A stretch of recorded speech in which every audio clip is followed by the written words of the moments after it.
आज इस जन्मदिन पे पिछले जन्मदिन के बाद में राजेंद्र गुड्डा गंदा आदमी बन गया, अच्छा आदमी नहीं है। आज आपने शिवसेना ज्वाइन की है, क्या कहेंगे? हाँ, महाराष्ट्र के मुख्यमंत्री साहब पधारे हैं शिवसेना के, और गुड्डा साहब शिवसेना ज्वाइन करी है, और उनमें सब पूरी तादाद से सब जेंट्स लोग सब आए हैं, और उनको सबको तहे दिल से धन्यवाद देना चाहती हूँ। और आज मेरे बेटे का जन्मदिन भी है, शिवम गुड्डा का, और वो अब तक मेरे से मिला भी नहीं है, अभी व्यस्त है थोड़ा, और मेरे ये पूरे सब परिवार के सब पधारे हुए हैं। पिछले जन्मदिन पे राजस्थान के मुख्यमंत्री आए थे, इस जन्मदिन पर महाराष्ट्र के मुख्यमंत्री आए हैं, क्या कुछ नई सौगात होगी उदयपुर वाटी में? बिल्कुल कुछ नया होगा, अब की बार नया होगा, और जवाब तो अभी गुड्डा साहब ही देंगे आपको। महाराष्ट्र से एकनाथ शिंदे जी पहुँचे थे, और वो आए हैं और उन्होंने मेरे बड़े भाई को आशीर्वाद दिया है, ब्लेसिंग्स दी हैं और शुभकामनाएं दी हैं, उसके लिए उनका बहुत बहुत धन्यवाद। आज आपने शिवसेना ज्वाइन की है, क्या कहेंगे? देखिए, शिवसेना ने जैसा काम महाराष्ट्र में किया है उससे इंस्पायर होके पापा ने उनसे बात की, और उन्होंने सोचा कि यहाँ पे उस डेवलपमेंट की, उन सारी चीज़ों की, उस सारे विकास की ज़रूरत है राजस्थान को, और इसलिए उन्होंने पार्टी ज्वाइन की। तो हर बार नई पार्टी ज्वाइन करते हैं। कांग्रेस में फिलहाल में पूर्व मंत्री रहे, और अभी शिवसेना से आप जुड़ा हो, जो कि एक बीजेपी से गठबंधन भी है, तो क्या ये उदयपुर वाटी से बीजेपी की टिकट काटने का तो एक तरीका नहीं है? बीजेपी के वो सारी चीज़ें ध्यान में रख के ये चीज़ें नहीं करी गई है, और ना ही पहले पार्टी चेंज करके इसलिए नहीं करी गई है क्योंकि हमें नई पार्टी की ज़रूरत है, क्योंकि पापा ने उस पार्टी से भी चुनाव लड़ा है जिसकी उससे पहली बार से 1200 वोट आए थे, और जब वो उस पार्टी से जीते हैं इस बार, तो फिर मुझे नहीं लगता कि उसका कोई पॉलिटिकल वो है, सिर्फ पार्टी चुनाव के लिए ज़रूरी होती है, वो उसका वो फ़र्क है।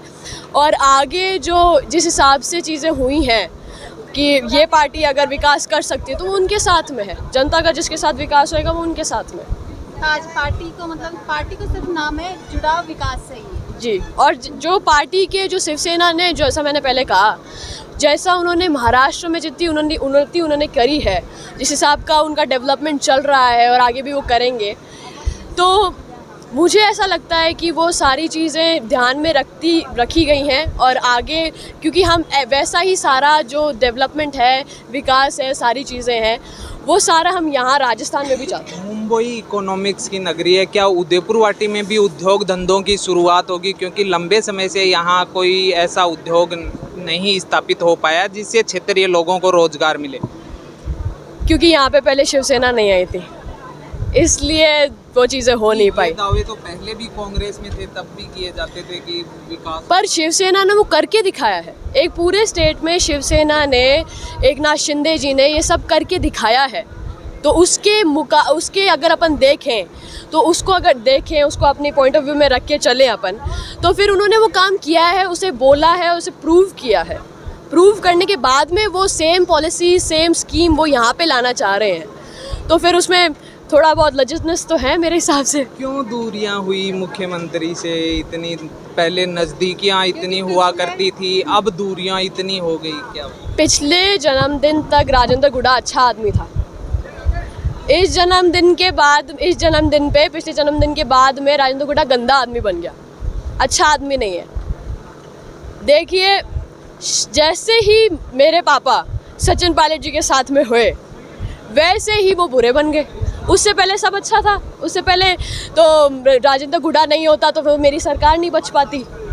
अब उस टाइम पे सब अच्छा था, अब एकदम से बुरे कैसे हो गए? ये तो आपको सवाल मुख्यमंत्री जी से पूछना चाहिए। सचिन पायलट की भी कोई प्रतिक्रिया नहीं आ रही है? सचिन पायलट जी एक अलग चीज़ है, मेरे पापा एक अलग चीज़ है, वो अपना अलग व्यक्तित्व रखते हैं इस दुनिया में, मेरे पापा एक अलग व्यक्तित्व रखते हैं, और मेरे पापा खुद की लड़ाई लड़ते हुए आए हैं और लड़ते रहेंगे। खुद की लड़ाई लड़नी आती है।